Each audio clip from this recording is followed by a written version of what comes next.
శ్రీరామ రఘురామ నిన్ను వేడుకోగ దిగిరావా జయ రామ. నమస్తే, welcome to yo-yo TV. కమల దళం తెలంగాణలో డబుల్ డిజిట్ టార్గెట్తో ముందుకెళ్తోంది. సుదీర్ఘ కసరత్తు తర్వాత బలమైన అభ్యర్థులతో జాబితాలు విడుదల చేసింది. అయితే ఇందులో 2-3 చోట్ల అభ్యర్థులను మార్చాలంటూ పార్టీలో డిమాండ్ వినిపిస్తోంది. ప్రకటించిన అభ్యర్థుల తీరుతో కూడా మార్పు అనివార్యమయ్యేలా ఉందన్న ప్రచారం జోరుగా సాగుతోంది. పెద్దపల్లి క్యాండిడేట్పై పార్టీ హైకమాండ్ పునరాలోచనలో ఉన్నట్లు చెబుతున్నారు. అంతేకాదు ఖమ్మం, నల్గొండ లోక్సభ అభ్యర్థులను కూడా మారుస్తారంటూ పార్టీలో గుసగుసలు వినిపిస్తున్నాయి. ప్రజాదరణ ఉన్నవారు, బలమైన నాయకులను ఎన్నికల బరిలోకి దించాలని ఈసారి వ్యూహాత్మకంగా వ్యవహరించింది కమలం పార్టీ. కొన్ని స్థానాల్లో వేరే పార్టీ నేతలను చేర్చుకొని మరి 17 సీట్లకు అభ్యర్థులను ఖరారు చేసింది. పెద్దపల్లిలో కూడా కాస్త స్ట్రాంగ్ లీడర్ కావాలని కాంగ్రెస్ నుంచి గోమాస శ్రీనివాస్ని చేర్చుకొని టికెట్ ఇచ్చింది. ఆయన ఇప్పటిదాకా పెద్దగా ప్రచారం చేసినట్లు కానీ పార్టీ శ్రేణులను కలిసిన దాఖలాలు కానీ లేవు. టికెట్ ఇచ్చినా ఆయన గడప దాటడం లేదని స్థానిక నేతలు ఆగ్రహం వ్యక్తం చేస్తున్నారు.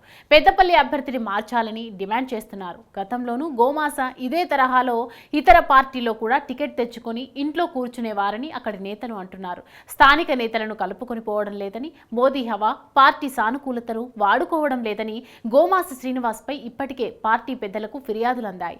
దీంతో పెద్దపల్లి టికెట్ మార్చే అవకాశం ఉందని, గతంలో టికెట్ ఆశించి భంగపడ్డ నేతలు మళ్లీ ప్రయత్నాలు ముమ్మరం చేశారట. ఖమ్మం, నల్గొండ అభ్యర్థులను సైతం మారుస్తారంటూ కమలం పార్టీలో జోరుగా ప్రచారం జరుగుతోంది. అయితే నల్గొండ లోక్సభ అభ్యర్థి శానంపూడి సైదిరెడ్డి కలిసొచ్చిన నేతలతో ప్రచారం సాగిస్తున్నారు. స్థానికంగా బీజేపీ నేతలు కొంత వ్యతిరేకిస్తున్నా ఆయన తన పని తాను చేసుకుపోతున్నారు. మరో అభ్యర్థికి అవకాశం ఇవ్వాలని నల్గొండ నేతలు చెబుతున్నట్టు తెలుస్తోంది. ఇక ఖమ్మం అభ్యర్థి మార్పుపై కూడా పెద్ద ఎత్తున డిస్కషన్ నడుస్తోంది.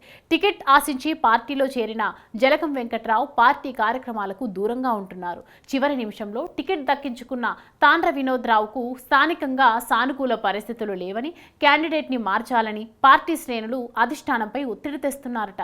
దీంతో వినోద్ రావు అందరినీ కలుపుకొని వెళ్లే ప్రయత్నాల్లో ఉన్నట్లు సమాచారం. ఒకవేళ అభ్యర్థి మార్పు ఉంటే జలగంకు లైన్ క్లియర్ అయ్యే ఛాన్స్ ఉందంటున్నారు. సిట్టింగ్ సీటు ఆదిలాబాద్ విషయంలోనే పార్టీలో పెద్ద చర్చ జరుగుతోంది. బీఆర్ఎస్ నుంచి వచ్చిన మాజీ ఎంపీ నగేష్ కి టికెట్ ఇవ్వడాన్ని ముఖ్య నేతలు వ్యతిరేకిస్తున్నారు. మాజీ ఎమ్మెల్యే పార్టీకి గుడ్ బై చెప్పారు. దీంతో ఆదిలాబాద్ సీట్ పైన పార్టీలో డిస్కషన్ నడుస్తోందంటున్నారు. ప్రచారాన్ని ఉధృతం చేసి బీఫామ్లు తీసుకోవాల్సిన టైంలో ఒకరిద్దరు క్యాండిడేట్స్ టికెట్ మారుస్తారన్న ప్రచారంపై బీజేపీలో ఆసక్తికర చర్చ జరుగుతోంది.